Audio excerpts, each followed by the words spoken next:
무리가 몰려와서 하나님의 말씀을 들을새 예수는 게네사렛 호숫가에 서서 호숫가에 배 두 척이 있는 것을 보시니 어부들은 배에서 나와서 그물을 씻는지라. 예수께서 한 배에 오르시니 그 배는 시몬의 배라. 육지에서 조금 떼기를 청하시고 앉으사 배에서 무리를 가르치시더니 말씀을 마치시고 시몬에게 이르시되 깊은 데로 가서 그물을 내려 고기를 잡으라. 시몬이 대답하여 이르되 선생님, 우리들이 밤이 새도록 수고하였으되 잡은 것이 없지만은 말씀에 의지하여 내가 그물을 내리리이다 하고 그렇게 하니 고기를 잡은 것이 심히 많아 그물이 찢어지는지라.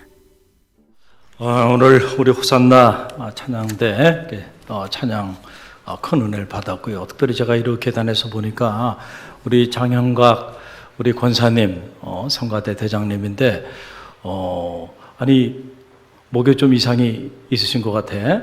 목 기부스를 하고 성가대에서 성가하는 모습을 보니까 감동이 돼요. 야, 참 이 자리를 지킨다는 게 참 중요한데 저 상황에서도 목 기부스를 하고 그리고 자리를 지키며 찬양하는 모습을 보니까요, 그냥 은혜가 되네요. 할렐루야. 네, 빨리 치유되기를 바랍니다. 네, 감사하고요. 우리가 살면서 많은 사람들 만나고 살죠. 오늘도 일부 예배 때 우리 클레먼 부총장님 네 분이 오셔서 또 함께 예배하고 또 대화를 나누고 갔는데요. 참 인연이라고 하는 게 소중해요. 스쳐 지나가는 인연, 그런 인연들을 우리가 귀한 인연으로 잘 만들어가는 그런 지혜가 필요하죠. 그러나 그것보다 더 필요한 것은 가장 가까이 있는 사람, 늘 일상에서 만나는 사람, 사실은 그 사람이 여러분의 인생에 가장 소중한 사람인 줄 믿으시기 바랍니다. 그런 의미에서 우리 여러분의 인생에 가장 소중한 사람, 오늘 이 거룩한 성일 하나님께 나와 예배하면서 바로 가장 가까이 여러분 옆에서 예배드리는 그 사람이에요. 우리 바라보면서 당신은 소중한 사람입니다. 우리 인사하며 나갑니다. 당신은 소중한 사람입니다. 할렐루야. 여러분 인생에서 가장 소중한 사람, 오늘 여러분 바로 옆에 앉아 계신 분이에요. 소중한 것을 소중한 것으로 여길 줄 아는 것이 지혜인 줄 믿으시기 바랍니다. 오늘 또 1층에서 예배드리는 우리 지훈이와 우리 어르신들도 주님의 이름으로 축복하고 또 환영합니다. 이전과 이후라고 하는 제목을 가지고 잠시 말씀을 이렇게 나누기를 원합니다. 우리는 흔히들 이렇게 말씀을 묵상할 때에 우리가 익히 그동안에 이렇게 들었던 말씀을 접할 때 어떤 생각을 갖게 되냐면 이 말씀은 우리가 다 아는 말씀이야, 이런 생각들을 할 때가 종종 있는 게 사실이에요. 그러나 여러분 한번 생각해 보세요. 정말로 말씀을 안다고 하는 게 뭔가 라고 하는 그런 사실이에요. 여러분 보세요. 우리가 어떤 사람을 안다라고 말할 때, 그래요, 내가 그 사람 이름 석자 알고 그 사람 몇 번 만나서 그 사람 얼굴도 알아, 그 사람 직업도 알고 그 사람이 뭘 하며 살아가는지 알고 있어요. 그렇다고 정말 내가 그 사람을 아는 걸까요? 저는 아니라고 생각합니다. 말씀도 똑같아요. 내가 이 말씀을 수없이 들었기 때문에, 이 말씀의 내용을 알기 때문에 그렇다고 정말 이 말씀을 아는 것일까? 그건 다른 문제라고 저는 생각이 듭니다. 헬라어로 안다라고 하는 말, 에이도라고 하는 그런 말이에요. 이 말은 무슨 말이냐면은 눈으로 직접 보고 삶으로 경험한다라고 하는 얘기예요. 이게 에이도, 안다. 헬라어의 성경에 나와서 말씀을 안다라고 말했을 때 그 안다의 의미가 눈으로 직접 보고 내 삶으로 경험하는 것, 그것이 바로 뭐예요? 에이도. 그것이 바로 뭐예요? 내가 아는 거예요. 그래서 우리가 말씀을 묵상할 때에 정말 내가 이 말씀을 알까? 많은 경우 모를 수 있다니까요. 정말로 그 말씀을 내가 안다고 한다면 그 말씀이 내 삶이 무너져 내릴 때에 그 말씀이 내 무너져 내리는 내 삶을 다시 세워줄 수 있는 동력이 되거나 아니면 내가 어떤 중요한 결정들을 할 때에 내가 어디로 가야 할지, 무엇을 선택하고 무엇에 집중해야 될지 길을 잃어 방황할 때에 그 말씀이 내 삶의 기준이 되고 잣대가 되고 표준이 되었을 때, 내 삶을 이끌어가는 힘이 되었을 때, 그때 비로소 내가 이 말씀을 아는 거예요. 할렐루야. 저는 바라기에는 여러분이 말씀을 묵상할 때에 정말 하나님의 말씀이 여러분의 삶을 움직이는 동력이 되고 여러분의 인생의 길에 중요한 결정을 내릴 때 기준이 되는 그런 말씀으로 여러분의 삶의 자리 가운데 알게 되는 그런 축복이 있기를 주님의 이름으로 간절히 축원드립니다. 오늘 말씀 우리가 익히 잘 아는 말씀이에요. 그러나 정말 이 말씀을 우리가 아는가? 이거는 다른 문제가 된다니까요. 중요한 사실은요, 우리가 실제로 주님의 말씀을 알게 될 때에 그때 그 이전과 이후의 삶은요 완전히 달라진다는 거예요. 변화가 나타나게 된다라고 하는 거예요. 오늘 본문에 등장하는 주인공이죠, 이 시몬 베드로. 그의 인생이 그랬습니다. 그가 주님을 만나 그분의 말씀을 알기 이전과 이후의 삶은 완전히 달라지게 되는 그런 놀라운 말씀이 오늘 본문 말씀 안에 기록되어 있는 것을 보게 돼요.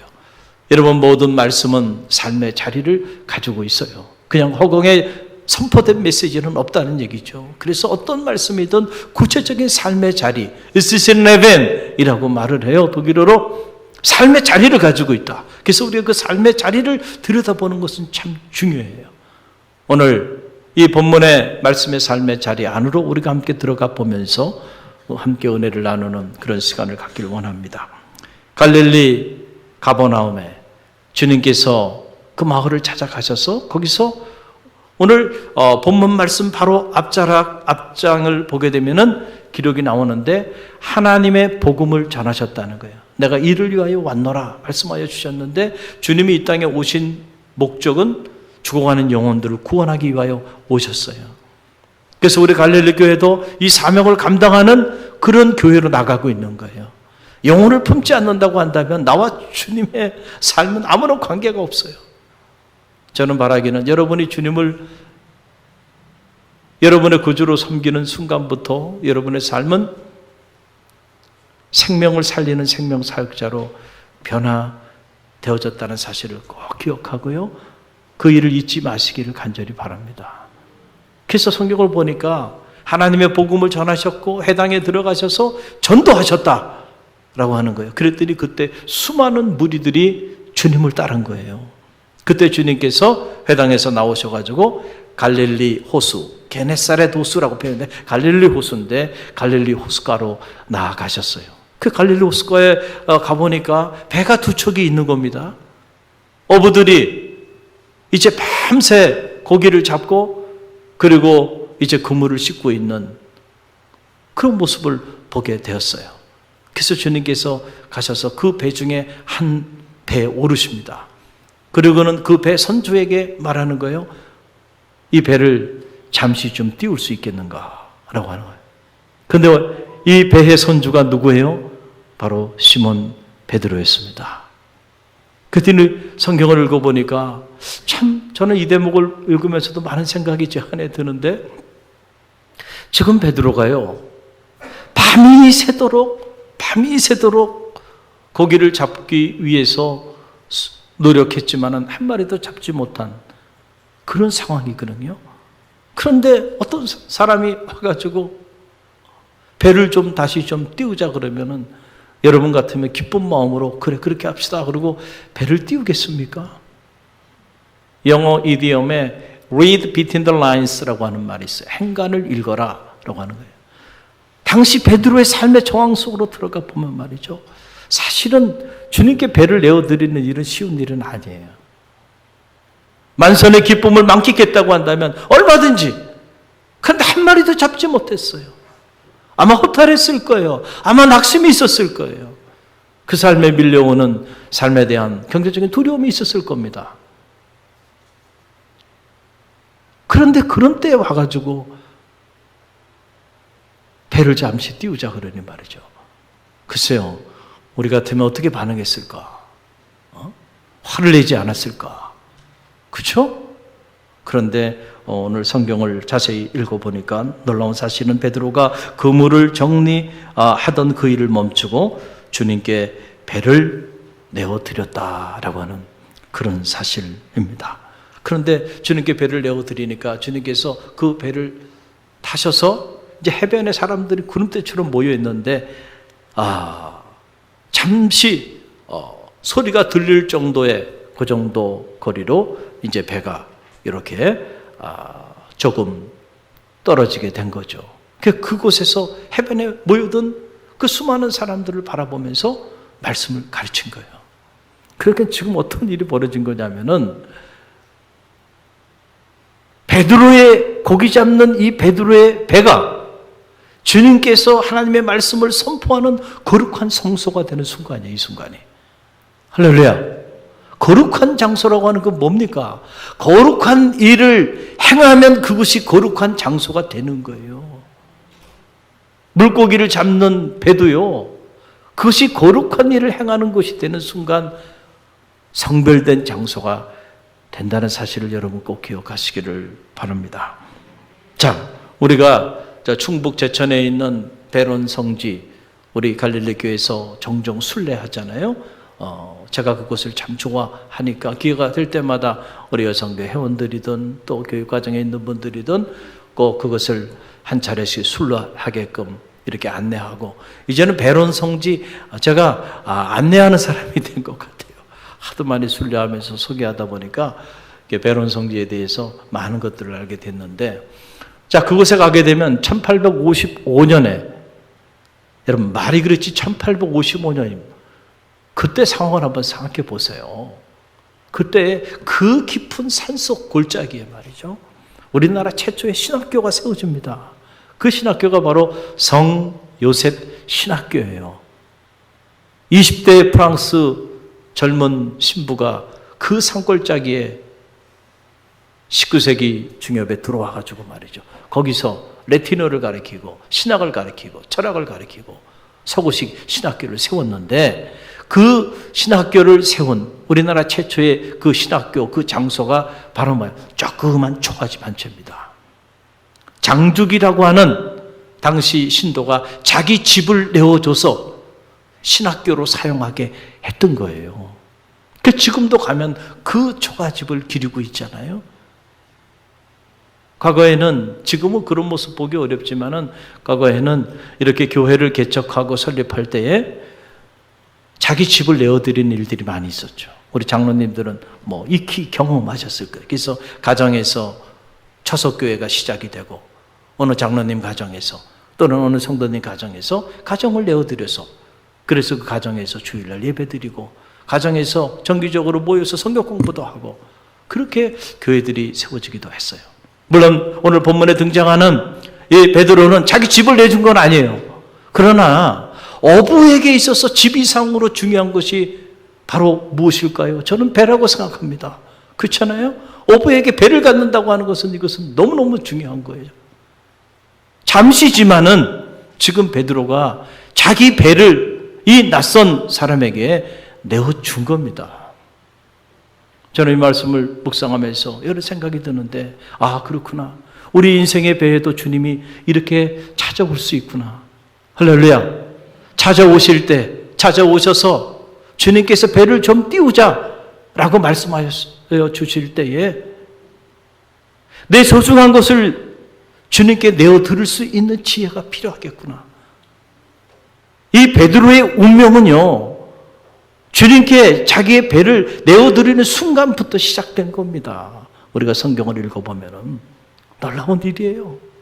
안 됩니다. 이것은 내 배고 지금은 당신에게 이것을 내어줄 상황이 안 됩니다. 그리고 내어쫓을 수도 있어요. 그러나 베드로는 그렇게 하지 않았다는 거예요. 귀찮은 일이었고, 그리고 너무 힘들고 어려운 삶의 상황에 있었지만, 그럼에도 불구하고 주님의 청에 그가 긍정적으로 반응하면서 잠시지만 자기 배를 내어드렸어요. 그럴 때 여러분, 그 배에서 역사가 나타난 거예요. 한번 생각해 보세요. 베드로가 지금 배 밖에 해변에 그 수많은 무리들 틈속에 있었을까요? 아니면 주님과 함께 그 배를 탔을까요? 이거 어려운 상상입니까? 선주가 배를 떠나서 어디로 갑니까? 알지도 못하는 사람이 배를 좀 띄우라 그러는데 자기는 내리고 알아서 배 타고 가라 그러겠습니까? 여러분, 성경엔 나와 있지 않아요. 그러나 우리가 충분히 추측이 가능하죠. 베드로가 주님과 함께 배에 탄 거예요. 그렇죠? 그리고 주님께서는 그 배 안에서 그 수많은 해변의 무리들을 바라보면서 하나님의 말씀을 선포한 거예요. 가장 가까이서 그 주님의 말씀을 직접 들은 사람이 누구예요? 어려운 질문 아니죠? 베드로예요. 베드로. 그러니까 베드로가 가장 가까이에서 주님의 말씀을 들은 거예요. 주님께서 그 배에서 말씀을 가르쳤다 그랬는데 그 말씀을 듣는 순간 베드로가 정말 말씀의 능력을 깨닫게 된 거예요. 말씀을 알게 된 거예요. 그래서 성경을 보게 되면 그 이전과 이후 베드로의 삶이 완전히 달라집니다. 베드로가 완전히 뒤집어지기 시작합니다. 사실은 베드로가 자기 배를 잠시 내어주기 전에 사실은 베드로에게 있어서 주님의 말씀은 아무런 영향력을 갖지 않았어요, 그에게. 그런데 그 이후에 주님의 말씀은 엄청난 영향력을 갖게 되는 걸 보면 이 사실을 우리가 알게 돼요. 여러분, 실제로 우리가 말씀을 알게 되면요, 우리 삶에는 변화가 나타난대요. 변화가 나타나지 않는 것이 이상해요. 안 나타날 수가 없어요. 정말로 여러분이 말씀을 알게 되면, A도 정말로 내가 말씀을 눈으로 보고 정말로 내 삶으로 말씀을 경험하게 되면요, 우리는 말씀의 사람으로 변화되지 않을 수가 없어요. 감리교의 창시자 잔 웨슬리는 이 말씀의 능력을 그가 체험하고 나니까 호모 유니우스 리브리, 나로 하여금 한 책의 사람이 되게 해달라. 얼마나 많은 책을 읽었고 얼마나 많은 책을 다독였던 인물인데, 그러나 나로 하여금 평생 한 책의 사람이 되게 해달라. 이 하나님의 말씀만이 나를 움직이는 기준이 되고 동력이 되고, 그리고 평생 내가 이 말씀을 선포하며 살겠다고요. 그렇게 결단하며 나가잖아요. 실제로 말씀을 알게 되면요, 이렇게 뒤집어지는 겁니다. 실제로 말씀을 눈으로 보고 내 삶의 자리에서 경험하게 되면 이런 역사들이 나타나는 거예요. 베드로 역시 마찬가지였어요. 여러분 보세요. 우리가 말씀을 묵상해 보면 언제나 말씀 안에는 이중적 구조를 가지고 있다 그랬죠. 그 첫 번째 나오는 구조가 바로 뭐냐면, 언제나 여러분이 성경에 어떤 말씀을 읽든지 간에 그 말씀 안에 보게 되면 우리를 향한, 나를 향한 명령이 담겨 있어요. 뭐가 담겨 있다고요? 명령. 사실은 이런 단어가 현대를 살아가는 우리에게는 좀 적절하지 않은, 부적절한 그런 단어이고 어떻게 보면 부담스러운 단어예요. 그래서 우리가 말씀대로 순종하지 못하는 그런 삶을 사는지도 모르겠어요. 여러분, 부모가 자식에게도 명령하면 안 돼요. 권면하거나 아니면 아주 부드럽게 제의하거나. 그래도 때로는 자식들이 부모가 자기 인생에 대해서 타치하는 거에 대해서 그렇게 기분 좋게 생각하지 않습니다. 그런데 하물며 부모가 자식에게 명령합니까? 시어머니가 며느리에게 막 명령합니까? 사위에게 막 명령해요? 그럼 다시는 안 보겠다 그럴 겁니다, 아마. 그러니 여러분, 그런 문화 속에 오늘 우리가 살아가고 있으니, 하물며 내 육신의 부모도 아닌 제3자가, 아니 가족 공동체 외에 다른 곳에서 누군가가 나에게 명령하고 지시한다 그러면은 그거 좋아할 사람이 어디 있겠어요? 다 싫어하죠. 그러나 여러분 기억하세요.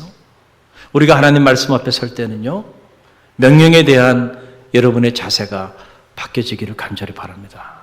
여러분이 하나님의 말씀을 묵상할 때도 여러분의 가정에서 그렇게 살아가는 것처럼, 사회에서 그렇게 살아가는 것처럼 그런 태도를 가지고 말씀 앞에 선다고 한다면 여러분의 인생은 평생을 내가 말씀을 듣고 믿음의 길을 걸어가도요, 정말 말씀을 알게 되는 이런 기적을 체험하지 못할 수도 있다니까요. 그래서 우리는 말씀 앞에 설 때는요, 다른 자세를 가져야 되는 거예요. 명령, 부담스럽죠.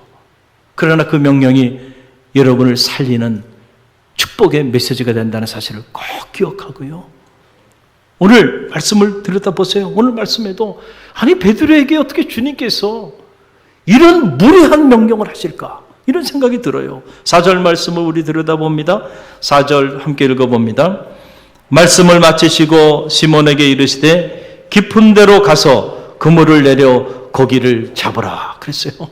아니 지금 누가 누구에게 이런 명령을 내립니까? 아니 이 배의 선주는 누구예요? 베드로죠. 그리고 평생을 이 갈릴리 호수에서 평생을 고기를 잡은 베테랑 어부가 누굽니까? 베드로죠.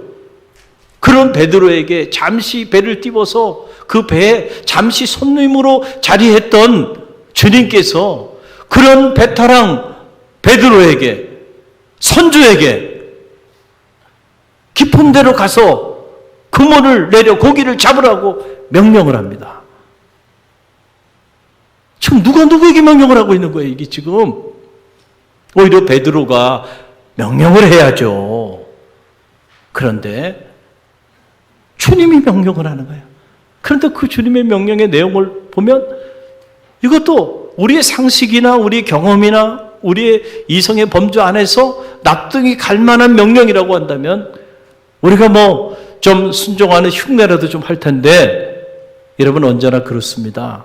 하나님의 말씀은요 가혹할 정도로 어떤 경우에는 하나님 우리에게 주시는 명령이요 우리의 이성으로 도저히 납득이 되지 않고 우리의 경험으로 우리의 상식으로 도저히 용납하기 어려운 이런 명령들을 하나님이 하신다니까요. 그래서 사실은 우리가 이 명령을 붙잡고 순종하며 사는 일이 결코 쉽지는 않은 거예요. 백세에 얻은 아들 이삭을 모리아산에 바치라는 명령이었습니다. 아브라함에게. 여러분 순종할 수 있나요? 내가 죽으면 죽었지 백세에 얻은 내 아들을 내가 어떻게 모리아산에 산 제물로 바칩니까? 범람하는 홍해를 향해서 들어가라는 겁니다. 아니 죽으란 얘기예요? 여러분 이 명령에 여러분 순종할 수 있겠습니까? 고기는 밤에 잡는 거고 낮에 잡는 게 아닌데 허연대낮에 말이죠. 그물을 치면은 고기들이 다 보고 다 도망가는데 그리고 깊은 데에 고기가 있는 게 아니에요. 포인트는 누가 가장 잘 알고 있겠어요 지금? 베드로가 가장 잘 아는데 습초가 많은 그런 얕은 곳에 고기들이 모여 있는데 아니 지금 말도 되지 않는 명령을 하고 계신 거예요. 제가 대학에 있을 때 지금도 제 내리 속에 남는 것 중에 하나가 교목실장님이 어느 날 정심을 하시는데 이런 말씀을 하시더라고요. 아마도 청장님, 부청장님, 실처장들하고 이렇게 회의하고 하면서 마음이 좀 상했었나 봐요. 이런 말씀을 하세요. 당신이 설교를 하면 실처장들이 다 좋으신 말씀 그렇게 받아들인대요. 어떤 말씀이요? 목사님의 좋으신 말씀. 그런데 거기까지만 얘기하시더라고요, 이분도. 그 다음부터는 제가 상상을 했죠. 그렇구나. 목사님이 언제나 말씀을 전하시면 그러면은 오늘도 목사님이 좋으신 말씀을 전해 주셨구나. 거기까지야. 그리고 난 다음에 전혀 정책도 달라지는 게 없고 전혀 아무런 변화가 나타나지 않는다는 거예요. 베드로가 자신의 배를 내어드렸고 내용이 어떤 내용인지 모르지만 주님께서 좋은 말씀을 선포하셨겠죠. 그래, 좋은 말씀. 당신이 좋은 말씀을 전해준 것까지는 오케이. 그러나 더 이상 무례한 요구는 하지 마세요. 이 배는 내 배고 고기 잡는 일은 내가 당신보다 더 잘 알고 있는데 나에게 명령하지 마세요. 그리고 어떻게 보면은 좀 성격이 저기 하신 분은 오히려 화를 내면서 당장 내리라고 그러지 않았겠는가. 그래도 사실은 그걸 누가 뭐라 그럴 사람은 없어요. 왜냐하면 지금 주님이 하시는 일이 너무 무례하니까. 그리고 말도 되지 않는 명령을 베드로에게 지금 하고 있으니까요. 그러나 여러분 언제나 역사는 언제 나타나냐면요. 이렇게 내가 도저히 받아들일 수가 없고 내 상식으로, 내 경험으로, 내 지혜로 납득이 되지 않는 그때에도 말씀을 붙잡고 순종하며 나갈 때 그때 말씀의 역사가 나타나는 거예요. 할렐루야. 여러분, 놀라운 사실은요, 베드로가 그 짧은 시간 그 배에서 가장 가까운 곳에서 주님의 말씀을 듣고 그리고 그 말씀을 알게 됐어요. 그분이 하시는 말씀의 능력을 체험하게 되니까 그가 완전히 뒤집어진 거예요. 달라진 거예요. 베드로의 반응을 봐요. 그렇게 베드로가 성격이 착한 사람이 아니잖아요. 대단한 다혈질입니다. 주님을 잡으러 온 로마 병정들을 칼을 빼가지고 그의 길을 내려칠 정도로요. 그렇게 혈기왕성한 사람이에요. 성정 자체가. 원래 어부들의 성격이 좀 그런 경향이 있잖아요. 거칠고. 그런데 놀랍게도요, 베드로가 이 무례한 주님의 명령에 순종했다는 거예요. 여러분, 그 내용이 오늘 5절에 나와요. 5절 말씀 우리 함께 읽어봅니다.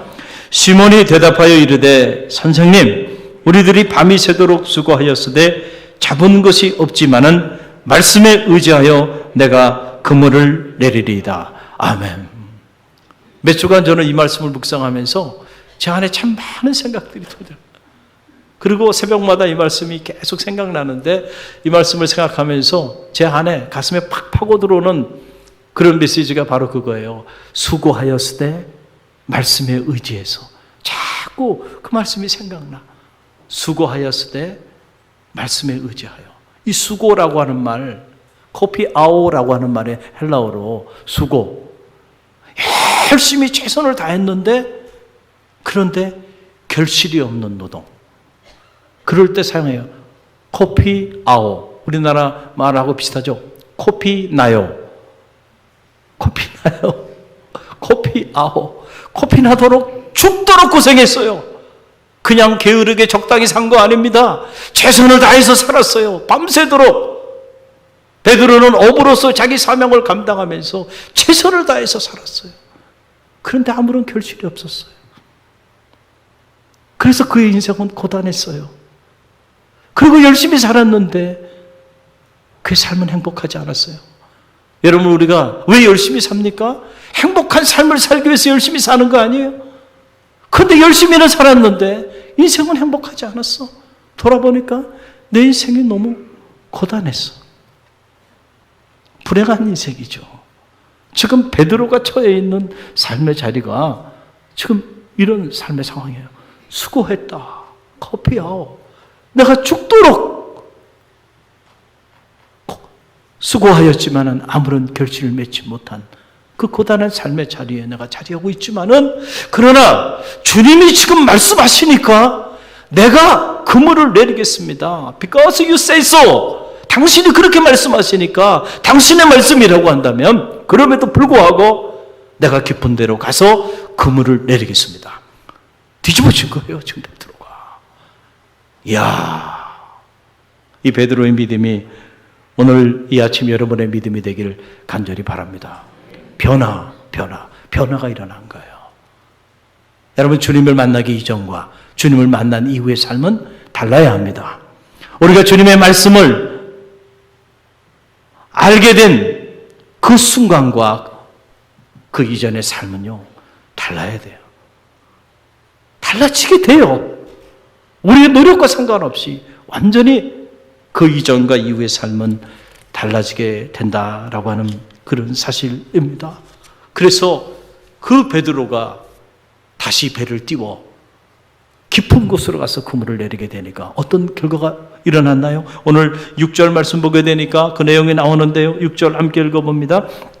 그렇게 하니 고기를 잡은 것이 심히 많아 그물이 찢어지는지라. 아멘. 밤새도록 한 마리도 잡지 못했는데 말씀에 의지해서 그가 그물을 깊은 데 가서 내리게 되니까 만선의 기쁨을 누리게 됐다는 거예요. 할렐루야. 저는 이 말씀을 보면서 드는 생각이, 그런 생각이 들어요. 내가 살아오는 날들을 복귀해 보면서 때로는 열매가 없었을 때 과연 내가 정말 말씀에 의지해서 내가 살아왔었는가? 응? 나는 말씀에 의지해서 살지도 않아놓고 하나님 나와 함께 하지 아니하시고 하나님 나를 통해서 이런 일 저런 일에 대한 결실들도 행하여 주지 아니하시고, 그래서 하나님에 대한 불편한 마음, 그런 마음을 가지고 서운한 마음, 섭섭한 마음, 더 나가서 원망과 불평을 가지고 살아왔다고 한다면 참 안타까운 일이죠. 내가 내 지혜로 살았고, 내 상식으로 살았고, 내 경험으로 살아놓고, 네가 한 번이라도 내 말씀을 의지해서 살아봤느냐? 오늘 이 아침 우리 자신을 점검해보는 지혜가 있기를 간절히 바랍니다. 그리고 더 중요한 거는요, 보통 이 본문의 말씀의 메시지는 여기서 끝나요. 베드로가 그런 상황에서 주님을 만나 주의 말씀을 알게 되고, 그 말씀에 그가 그럼에도 불구하고 순종하며 나갔을 때 그가 한 마리도 잡지 못한 고기, 그 고기를 허연대낮에 그물이 찢어질 정도로 많은 고기를 잡았다라고 하는 메시지로 끝나게 되는데요. 여러분, 말씀을 자세히 읽어보면요, 오늘 이 말씀의 스토리는 여기서 끝나는 게 아니에요. 그래, 그날 베드로가 주님의 능력을 체험해서 그렇게 그물이 찢어질 정도로 많은 고기를 낚았어. 그래서 그걸 팔아서 잘 먹고 잘 살았어. 그렇게 끝나는 메시지가 아니고요, 이 사건을 경험하고 난 다음에요, 베드로의 존재가 바뀌기 시작합니다. 정말로 놀라운 축복의 문이 열리는 건요, 그냥 만선의 축복 정도 누리는 게 아니고요, 베드로의 인생이 완전히 달라지게 된다는 거예요. 보세요. 여러분 8절 말씀을 들여다봅니다. 우리 함께 읽어봅니다. 8절. 시몬 베드로가 이를 보고 예수의 무릎 아래에 엎드려 이르되 주여 나를 떠나소서 나는 죄인이로소이다. 아멘. 여러분, 갈릴리 그 호숫가에서 어부로 살아가는 사람이 뭘 이렇게 잘못한 일을 행했다고, 그 사람이 뭐 얼마나 범법행위를 많이 했겠어요? 그러나 지금 베드로의 고백은요, 이 차원이 다른 고백을 하는 거예요. 주님 앞에서 영적으로 자기 존재를 반추해 보니까, 아하, 내가 지금 살아온 날들이, 내 지혜와 내 상식과 내 경험으로 살아온 그 모든 날들이, 주님의 말씀을 의지하지 않고 살아왔던 그 모든 날들이 결국은 죄인된 삶이었구나라고 하는 것을 자각하기 시작한 거예요. 여러분, 놀라운 변화가 나타나게 된 거죠. 감리교 창시자 존 웨슬리는 자기의 이런 전 인격을 주님 앞에서 참회한 경험이 없이는요, 크리스천 라이프가 시작되지 않는다. 베드로가요, 이런 놀라운 전인적인 참회를 하게 돼. 나는 실로 죄인입니다. 나를 떠나소서. 그럼 여기서 끝난 게 아니고요, 말씀을 더 이어가 보면 결론은 이겁니다. 11절 말씀 보세요. 함께 읽어봅니다. 그들이 베드로를 육지에 대고 모든 것을 버려두고 예수를 따르니라. 아멘. 할렐루야. 저도 갈릴리 성지순례 가봤어요. 예루살렘에 비하면 정말 보잘것없는 그런 작은 지역입니다. 누구도 관심 갖지 않는, 스포트라이트를 받지 않는 그러한 소외된 지역이에요. 그곳에서 어부로 살았던 그 무식하고 성정이 다혈질적인 이 베드로가요, 인류를 구원하기 위하여 우리 가운데 오신 주님의 제자가 되고, 훗날 그냥 제자가 아니라 수제자가 되고요, 베드로가 없었다고 한다면 초대교회 역사를 상상할 수 없고요, 베드로의 삶과 그가 행했던 메시지가 기독교 경전이 되어버리는 이런 어마어마한 역사가 나타나고요, 가톨릭에서는 베드로는 초대교황입니다. 베드로가 없이는요, 가톨릭이라는 공동체 자체가 존재할 수가 없어요. 그러나 그 사람의 출신과 신분은 저 갈릴리 무식한 어부, 그가 주님을 만나고요, 무엇보다 주님의 말씀을 알게 되었을 때요, 그의 인생은 베드로 자기 자신이 상상하지도 못했던, 저는 베드로가 자기가 그렇게 쓰임받는 인물이 될지는 상상도 하지 못하지 않았겠어요? 그 상상을 넘어서서 하나님이 그를 그렇게 존귀한 자로 들어쓰셨다는 거예요. 인생이 완전히 달라져 버린 거예요. 사랑하는 성도 여러분, 오늘 이 아침에 여러분 잘 나오셨습니다. 저는 바라기는 말씀을 알게 되는 축복이 있기를 간절히 바랍니다. 오늘 이 아침에도 수고로이 일했지만 결실이 없어서 마음에 낙심과 좌절과 절망 속에 있는 이들이 있습니까? 오늘 주신 말씀을 붙잡으세요. 베드로처럼 이해되지 않지만 한번 다시 시작하는 마음으로요. 이제는 말씀에 의지하여 선택하시고요. 말씀에 의지해서 한번 나가보세요. 그럴 때 여러분에게도 만선의 축복이 임하게 될 줄로 믿습니다. 이 만선의 축복을 넘어서 여러분의 존재와 여러분의 삶이 그저 생존을 위해 살아가는 인생이 아니고 사명을 위해 살아가는 사람 낚는 오브로 쓰임받는 그런 존귀한 인생으로 변화되게 될 줄로 믿습니다.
지금은 우리 주 예수 그리스도의 은혜와 하나님 아버지의 만극하신 사랑하심과 성령의 감화 감동 교통하심이 오늘도 우리 인생의 배에 찾아오셔서 말씀으로 우리 가운데 건면하시는 그 주님, 우리도 베드로처럼 영접하고 그 말씀을 깨달아 우리의 인생이 변화되기를 믿음 안에 결단하며 세상을 향해 나가는 주의 백성들 머리 위와 언제나 다음 세대 사역을 위하여 헌신하는 우리 사랑하는 교육교 선생님들 머리 위에, 그리고 오늘 이 위기의 때에도 끊임없이 복음의 위대한 역사들을 이루어 나가는 갈릴리 교회와 오늘 우리가 섬겨야 하는 이 지역과 이 민족과 세계 열방 위에 지금부터 영원까지 함께 하시기를 간절히 축원하옵나이다.